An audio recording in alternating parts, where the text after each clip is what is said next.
17th century France, they used to burn baskets of cats for kicks, until people were finally like, hey, let's not do that, it's kinda sick.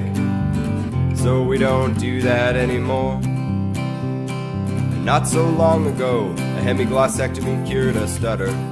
That meant cutting off a bit of your tongue with a special kind of tongue cutter. But we don't do that anymore. We don't do that anymore.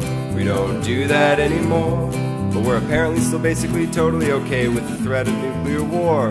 It's a little odd considering all the other crazy stuff that we used to do before. It's high time we didn't do this anymore. Once upon a time it was totally fine to blind the enemy with quicklime, or catapult plague-infected corpses at castles, or poison the bad guys' wine. But we don't do that anymore. In the First World War, they thought it was a blast to spray the other soldiers with mustard gas. But World War II brought me and you things like weaponized botulism and anthrax. But we don't do that anymore. We don't do that anymore. We don't do that anymore. But we're apparently still basically totally okay with the threat of nuclear war. It's a little odd considering all the other crazy stuff that we used to do before. It's high time we didn't do this anymore.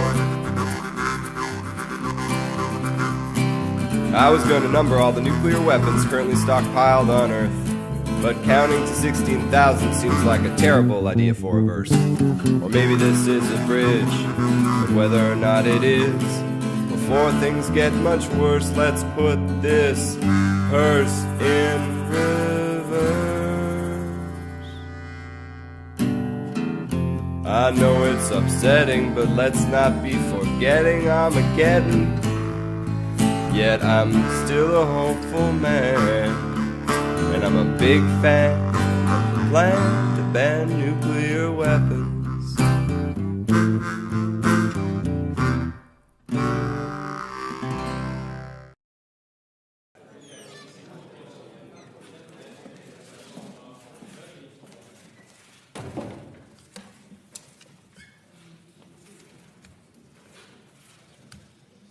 Good morning, everybody. The Norwegian Nobel Committee has decided to award the Nobel Peace Prize for 2017 to the International Campaign to Abolish Nuclear Weapons, ICAN. The organization is receiving the award for its work to draw attention to the catastrophic humanitarian consequences of any use of nuclear weapons and for its groundbreaking efforts to achieve a treaty-based prohibition on such weapons. We live in a world where the risk for nuclear weapons being used is greater than it has been for a long time. Some states are modernizing their nuclear arsenals, and there is a real danger that more countries will try to procure nuclear weapons, as exemplified by North Korea. Nuclear weapons pose a constant threat to humanity and all life on Earth. Through binding international agreements, the international community has previously adopted prohibitions against landmines, cluster munitions, and biological and chemical weapons. Nuclear weapons are even more destructive, but have not yet been made the object of a similar international legal prohibition. Through its work, ICAN has helped to fill this legal gap. An important argument in the rationale for prohibiting nuclear weapons is the unacceptable human suffering that nuclear weapons will cause.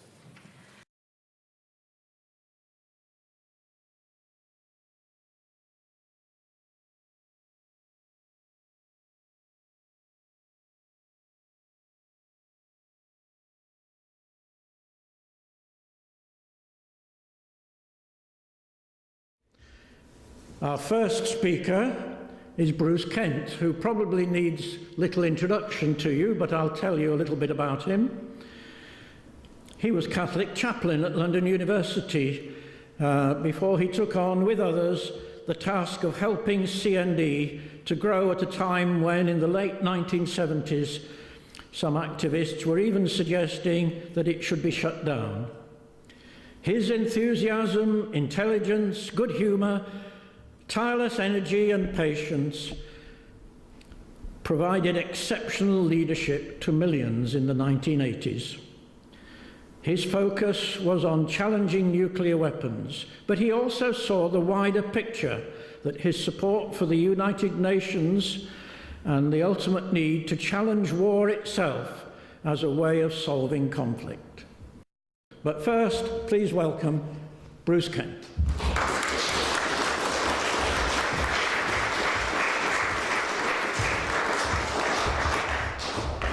Friends, I'm just the hors d'oeuvre.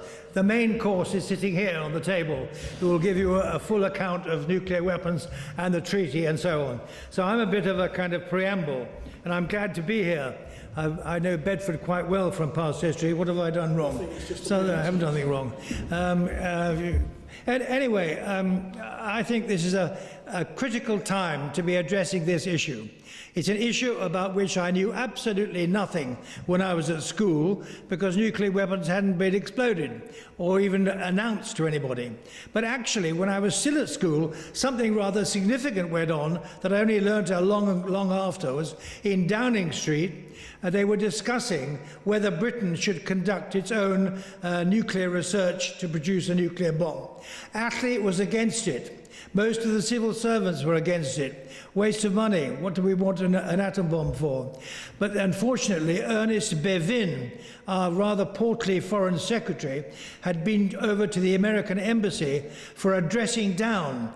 And he got a thorough dressing down because in this country, we'd had several spies working, Fuchs and others, on nuclear issues and feeding information back to the Soviet Union. So Ernest Bevin got a thorough rollicking from the American ambassador, which put him in a furious mood, and he came back to Downing Street to find out what they were talking about. And when he realized what he was talking about, he blew up. He said, "We're going to have these things over here. I don't care what they cost. I don't care where they are. We want them over here with a bloody great Union Jack on top." Those are his words, bloody great Union Jack on top. And it's precisely that nationalism which has driven the nuclear arms race, as far as this country is concerned, ever since. We've just had a vote 2 years ago or so to spend £205 billion. That's the building and the maintaining of another generation. How the hell that's in good faith, according to the NPT, I can't imagine. But that's what we're actually committed to in this country. Why? Because of the old-fashioned Ernest Bevin, we're not going to be without nuclear weapons when other people have them. Why? Because the charity laws in this country are very clever. If you campaign on something, that's why the major charities won't take up these issues, because you're not in their mandate. So they can spend hundreds of thousands on aiding the poor in other countries. But you ask them, why we're spending 205 billion on nuclear weapons, it's not on our agenda. We're not allowed to move into that field. These are all the ways in which things are controlled. And indeed, the history is very often controlled. My hero in all this, I shall now shut up, is Joseph Rotblat. And nod if you know Joseph Rotblat's name. Nod, please, somebody nod. Oh, good. Joseph Rotblat was a Polish refugee to this country in 1940, and he came here. His wife never managed to come, Jewish family that stayed behind. She ended up in a gas chamber. He went to Liverpool, he went out to Los Alamos, he was a physicist, worked on the bomb, until someone came along, General Groves, and said, the Germans have no chance of getting a bomb. We're going to have the bomb to use it on the Japanese cities. Use it. And Rotblat said, well, not with my help. And he refused. Courageous man. Lots of other physicists said, oh, well, it was a bad idea, but they did it. but he wouldn't do it. He came home in disgrace, but he was a major founder of the Pugwash organization, International Group of Scientists, which have done a great deal indeed to raise the issue of nuclear weapons. So he's a hero. I'll leave you my hero, and I will now shut up because anything that I've said can be contradicted in question time, which will come later on. Thank you very much for listening, and thank you for inviting me. Thank you. Rebecca received her PhD from the London School of Economics, focusing on the Comprehensive Test Ban Treaty and multilateral treaties. As well as her work with ICANN and the Acronym Institute for Disarmament Diplomacy, Rebecca co-organised Fastlane 365 and is currently a CND Vice President and Green Party spokesperson on security, peace and defence. So please welcome Dr. Rebecca Johnson.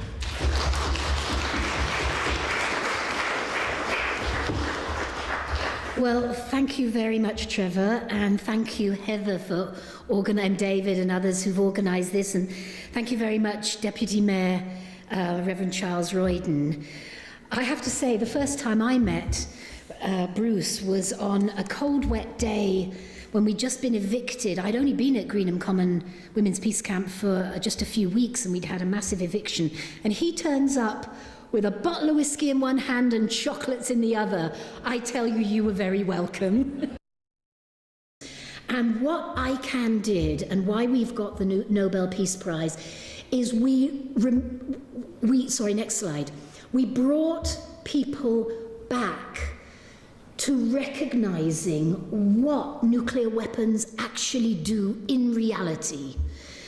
And so it was going from this humanitarian impacts, not simply to, although it's not simple of course, but not to make just the moral argument, nor is that a just, because the moral argument is of course a very, very important kind of driving force. But we wanted to do something slightly different in that what we wanted to do was awaken in governments that if even one detonation, whether by accident or intention, would cause a humanitarian catastrophe that the humanitarian agencies would not be able to cope with, then on that ground alone, they should be banned under international humanitarian law. And it was the rise of international humanitarian law really in the last 20, 30 years that gave us this way in. And I was the person who kind of developed that strategy for ICANN. And so, next slide. So we really wanted people to see, and I know we did this in the 80s, and then since the 1990s, people say, oh, we don't want to look at those kinds of pictures, oh, that's not very nice to be look. But we have to look at those pictures, because this is what happens to our children or to the children in a city that we have targeted Trident on. You know, a woman whose kimono, whose the pattern of her dress burned into her skin, but she was one of the lucky ones because she survived. And none of the other three children, the children did not survive. The two little, I think one was a boy, one was a girl, they died soon after that, like Sadako. They died of cancer because they'd been contaminated. And if we are to be part of a country where political decisions are made to get the next generation of Trident, to get the next generation of nuclear weapons, where we have a Prime Minister that thinks that in order to be considered strong enough to be a Prime Minister, to be our political leader, she has to be prepared to say that she will press that button or give that order, launch the codes for Trident to be fired, even if, and this was explicit in the question she was asked in the House of Commons on the 18th of July in 2016, would you launch Trident, would you press the button knowing that the weapons would kill hundreds of thousands of people? Now actually it would kill far more, but her answer was a very emphatic yes. And then she said, because that's what deterrence means. But of course, as Jeremy Corbyn quite sensibly pointed out, if a Prime Minister is ever put in the position of launching Trident, deterrence has failed. It's not deterrence, it's revenge or retaliation. It's killing another city full of people, but it is not deterrence. Deterrence has failed. And yet, Jeremy Corbyn, when he pointed that out, he was vilified in the press as unfit for leadership. Unfit for leadership because he was not willing to fire a nuclear weapon in a completely pointless, immoral situation and take on his shoulders, but also take on the shoulders of all of us who live here in this country, the shame and the moral responsibility of those weapons being fired at other human beings somewhere else in the world, and doing that to those other human beings. We could only get this treaty if what we did was we inspired the non-nuclear countries. I have been working for 20-something years with the diplomats. I mean, I was an activist, and then I ended up in Geneva, as my biog says, working on the Test Ban Treaty, and then I became a kind of what was known as a citizens diplomat, and actually working directly with a lot of the governments on these different initiatives and treaties, particularly through the NPT, the Non-Proliferation Treaty, trying to get that to work. And the problem was that the NPT states parties would meet 4 years out of every 5, but it was a ritual, and ritualistically the non-aligned countries, the non-nuclear countries, would ritually kind of say, oh, you P5, you haven't disarmed yet, you haven't done enough, you haven't done this, you haven't done that, and then they'd go home. And it was just a ritual, it was gesture politics. And we had to get the non-nuclear countries out of gesture politics because they were playing into the hands of nuclear weapons like the US and Russia and China and the US and France, who were all developing the next generations of their nuclear weapons. Even as they were reducing some of the numbers from the height of the Cold War, they were modernizing. And then, of course, those 4 other states that aren't even in the NPT, India, Pakistan, Israel, and then North Korea, which had been in the NPT and withdrew, that were really, as speedily as they could bent on, developing their arsenals as well.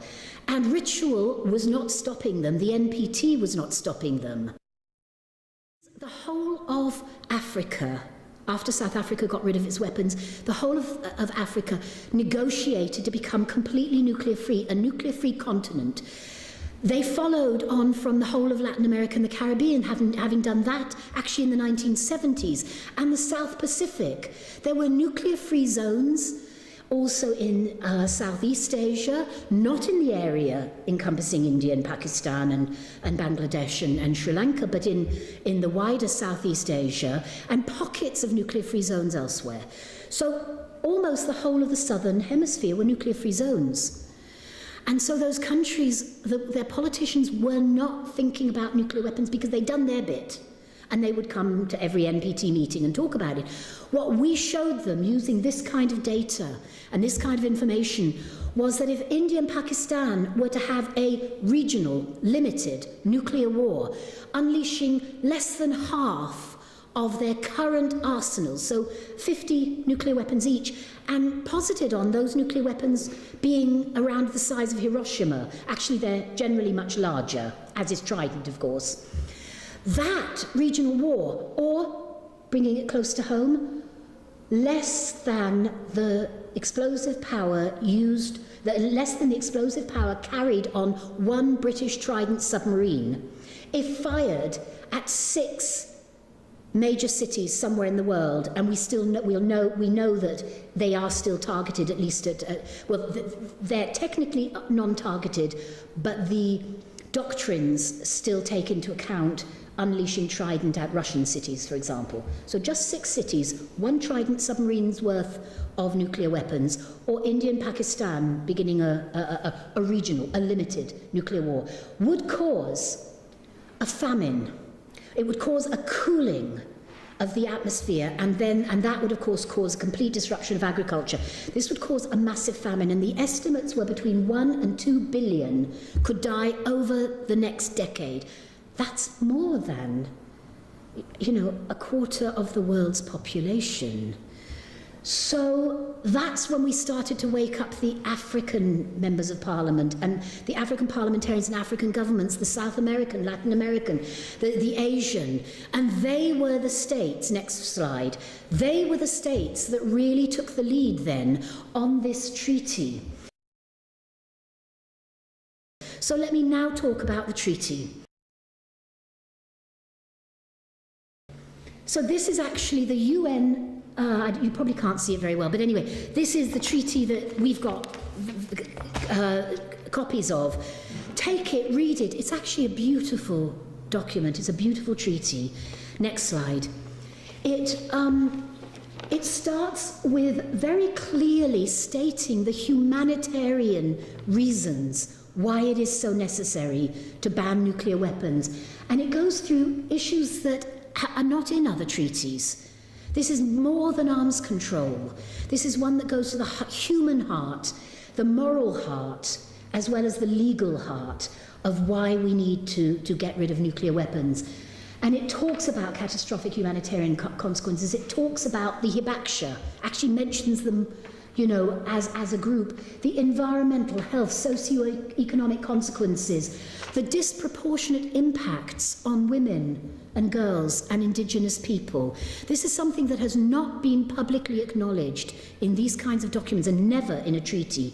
But this is fact. This is the nature of radioactivity and the nature, and then talks about the importance of the relevance with other treaties, with the NPT, that's the Non-Proliferation Treaty, and CTBT, that's the Test Ban Treaty, and international humanitarian law. So don't let any government, any of your MPs fob you off with the government's standard line on this, which is that they can't support this treaty because it's incompatible with the NPT. Every single one of the 122 governments that voted in favour of the treaty in July of this year are NPT member states.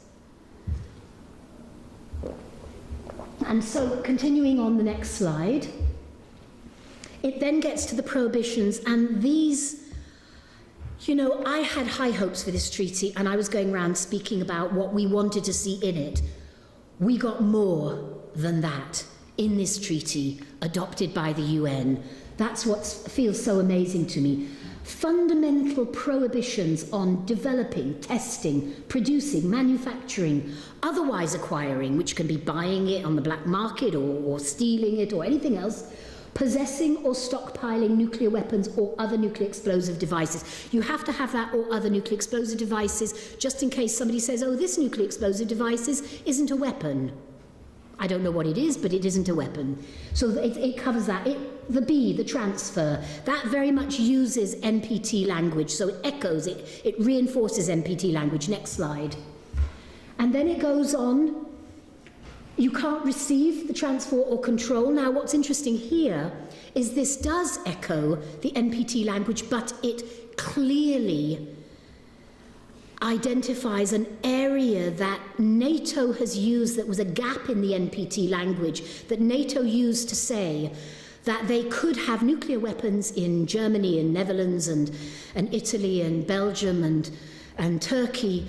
And if there's a war, then they could have pilots from those countries flying those nuclear weapons around, which would actually be transferring control because they would be controlling when they would be dropping them. And that was compatible with the NPT. We've had legal advice it isn't compatible, but they kept saying it was.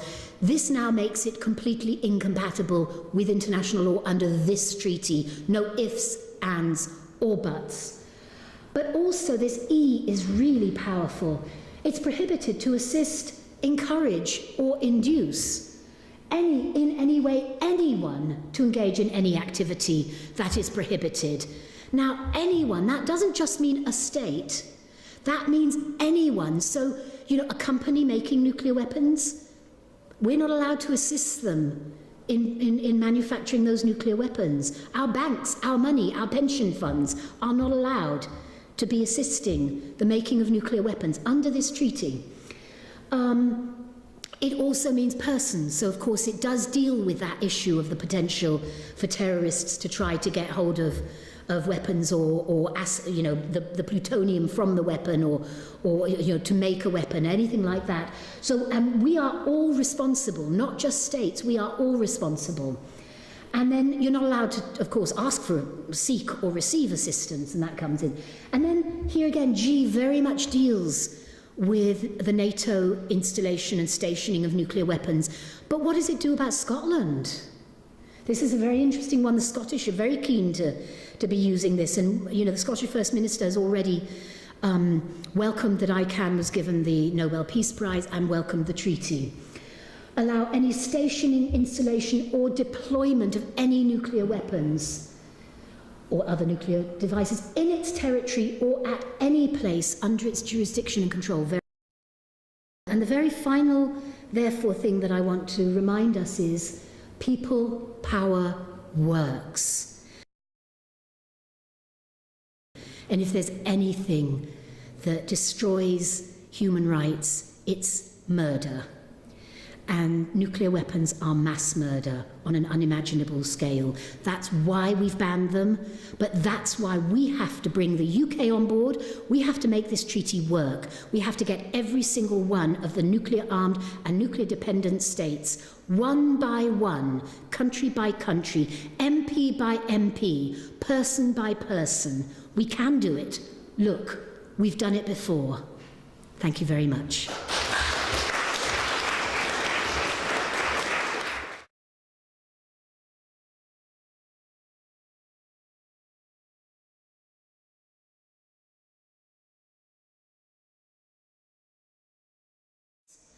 I want to appeal to that which is good in our MPs, and I actually think, although there's quite a lot rotten in some of them, that there is also something good in them, and certainly a lot that's good in the people that elected them, no matter what party they are. And I want the people to you know, persuade them and call on them and to get them to recognise that this treaty now exists. You know, it was the same thing when on signing day, I was up at the Scottish Parliament and we were handing out stuff, and people, we were saying, you know, telling people about the treaty, and people were saying, oh, wouldn't that be wonderful? And we were going, it's happened, the treaty exists. Our job now starts. We've got to get our governments into the treaty, but we've got the legal instrument that really does ban nuclear weapons. We've just got to make it work and therefore lead to elimination, which is what the UN called it. But I don't think we do that by threatening anyone with violence.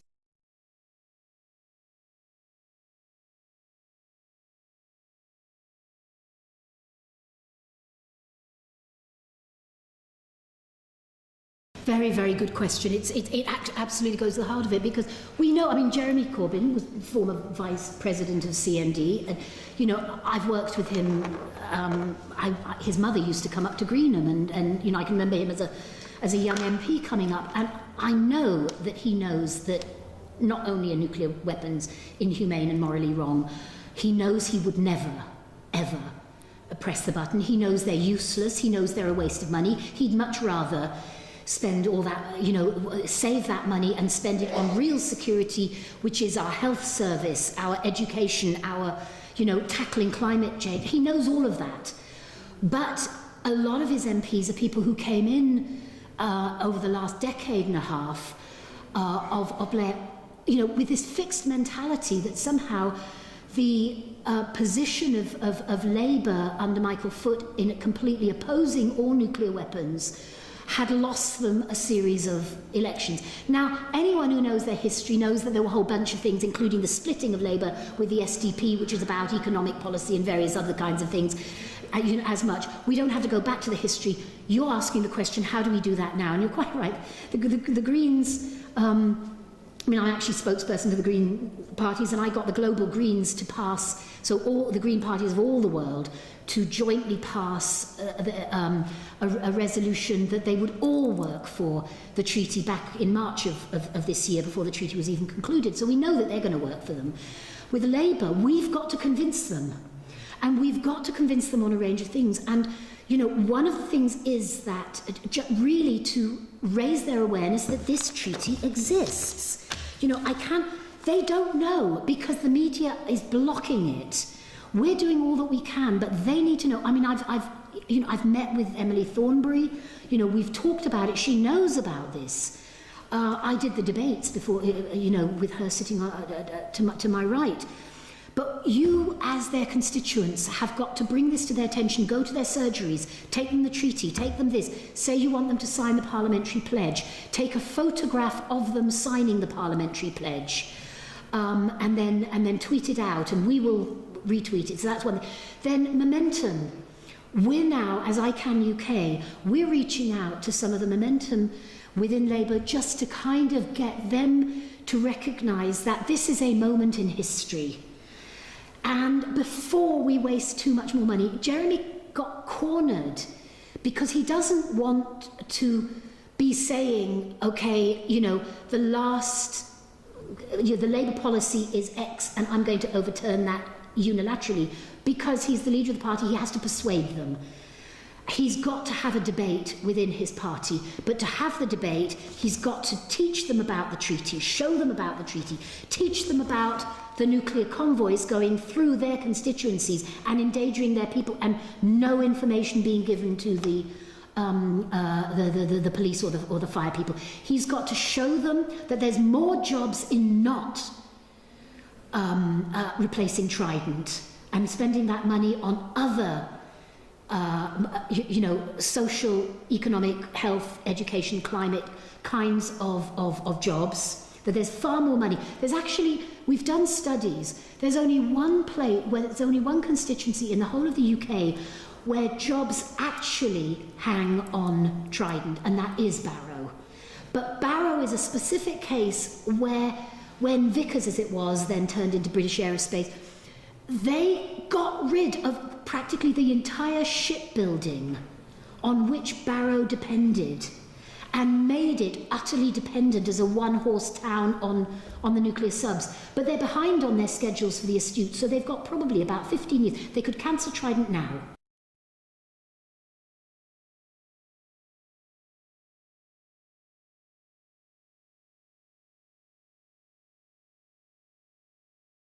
Another very, very good question. Yeah, and you could actually take at least the CND kind of citizens charter for the treaty and get the parliamentary candidates all to sign it, and then you can hold them to that. They obviously can't sign the parliamentary pledge until they're in Parliament. I think last count it was 53 countries have signed, and they're from all over the world. But I have to say that so far all of them are non-nuclear countries.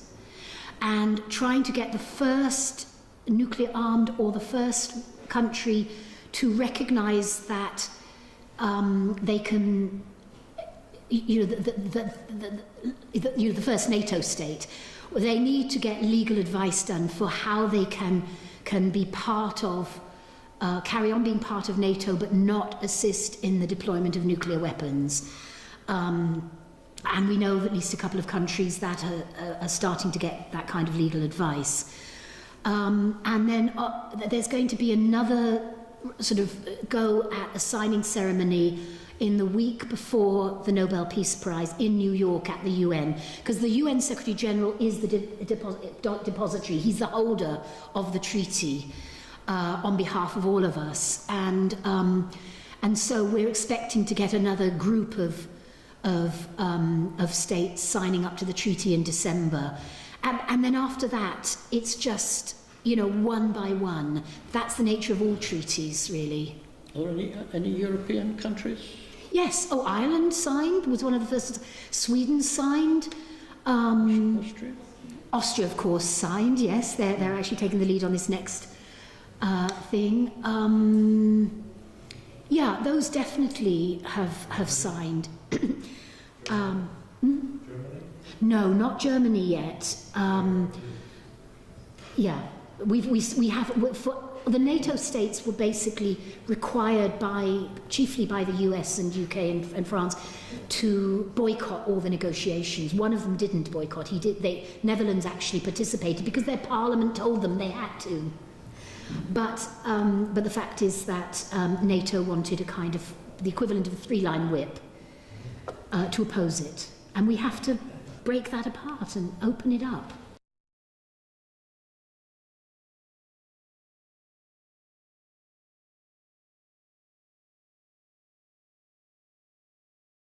Is this a question about monitoring? Is that maybe what you're getting at? You know, how do you monitor whether people have...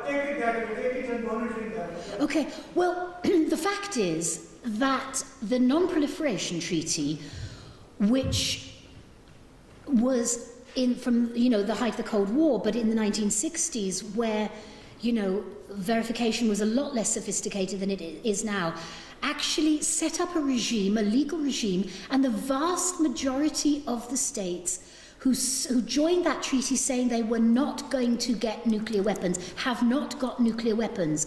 And in fact, through the various mechanisms we have, that gets checked by the International Atomic Energy Agency, that gets checked by satellite. We know that, and we know when a state has cheated, we know when a state is breaking out.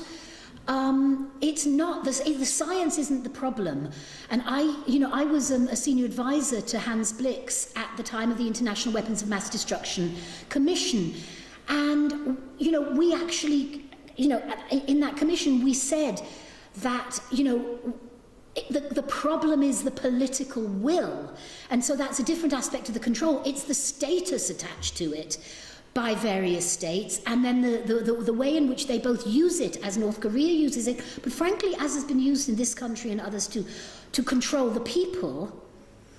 It's used domestically to control people, and status gets attached to it, and sadly, the status got attached to it in the wrong way through the UN Security Council being the permanent members, and then others sought that, and they sought this idea that with just one bomb, they could hold off a massive country like the US, for example, which is the North Korea thing.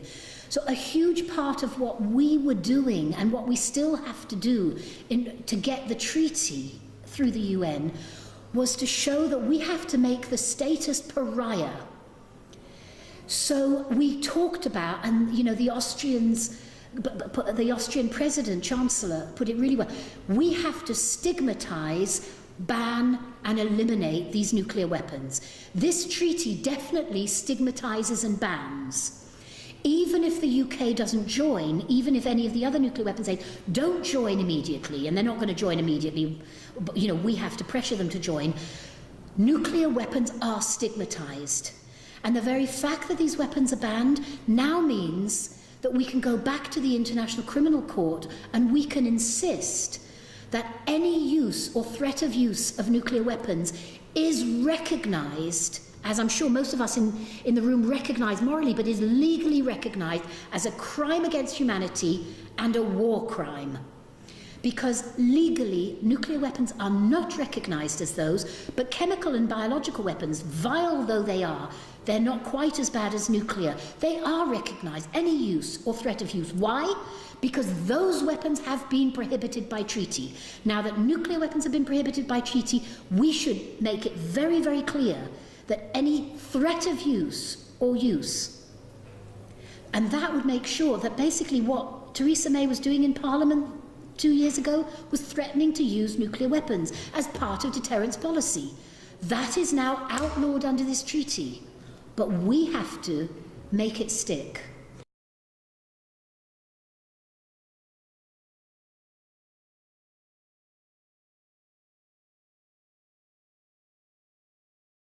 We have to be really, really clear that whatever you want the UK to be, the UK could be a leader in disarmament. Actually, Aldermaston is in the lead. Some of the scientists at Aldermaston are doing, really cutting-edge verification of nuclear disarmament, verifying how you disarm nuclear warheads. They've done some cross-cutting studies. You don't really hear very much about them. They only take a tiny fraction of the money. They've got jobs for life.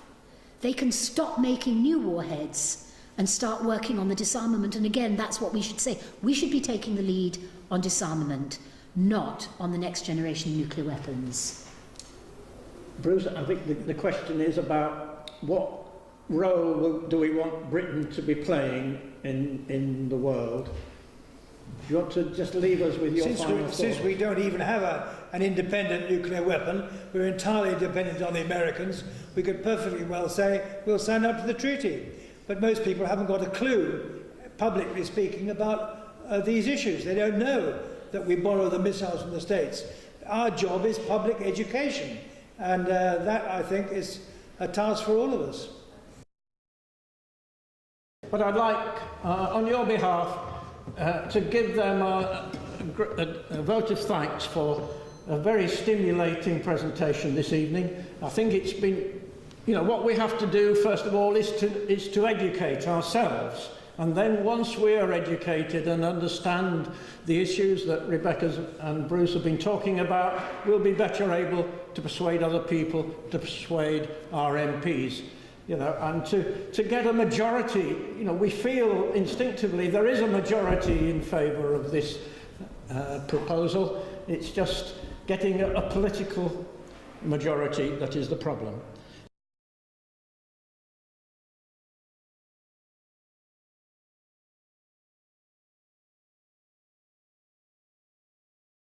So why did I come this evening? Because I'm a lifelong supporter of First Friends of the Earth, anti-nuclear power. I'm CND, I've been a member for the last 2 or 3 years. I'm ashamed I haven't been a lifelong member. I wanted to see Bruce Kent, but unfortunately I've been at a council meeting and I didn't hear him speak, but never mind. I believe in what's happening here, and I'm really proud that things are moving at last.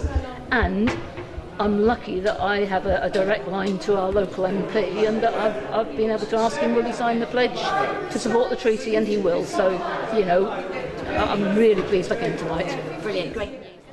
I am struck by the thought that nuclear weapons represent a huge danger to mankind, and I fear that we've grown complacent in some sort of strange way. Though the times there are changing, I think that the whole North Korea issue and the American response and Trump has kind of made us aware that, as ever, we're on the edge of terrible disaster. One other thought from this evening is very much that nuclear weapons, holding nuclear weapons, being implicated in this whole process of supposed deterrence, is itself a war crime. It is morally indefensible. It is one of the most terrible things that anyone could profess to be able to do. So I think that might be an idea whose time has come and which could be used to try to persuade people at large and MPs and eventually the government that action must be taken. And what a huge relief, a moral relief it would be that we could be doing so much good by getting rid of nuclear weapons, disarming in this way.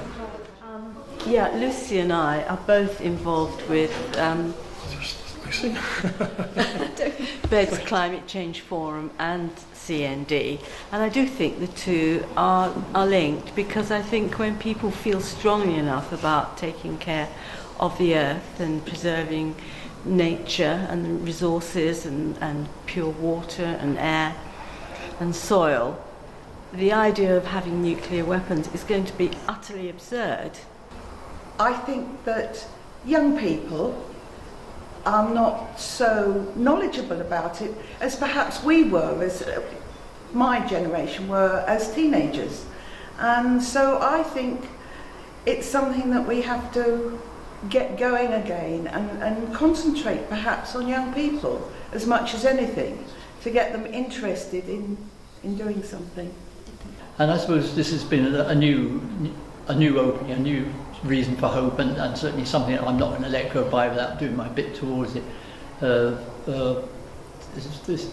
now again, the whole world looking at it, and most of the world who don't have nuclear weapons wanting to see something done about it, and hopefully being able to put pressure on those countries that do have it. So that's why I've come tonight, and I certainly found both the speakers very inspirational. We don't do that anymore. We don't do that anymore. But we're apparently still basically totally okay with the threat of nuclear war. It's a little odd considering all the other crazy stuff that we used to do before. It's high time we didn't do this anymore. We don't do that anymore. We don't do that anymore. But we're apparently still basically totally okay with the threat of nuclear war. It's a little odd considering all the other crazy stuff that we used to do before. It's high time we didn't do this anymore.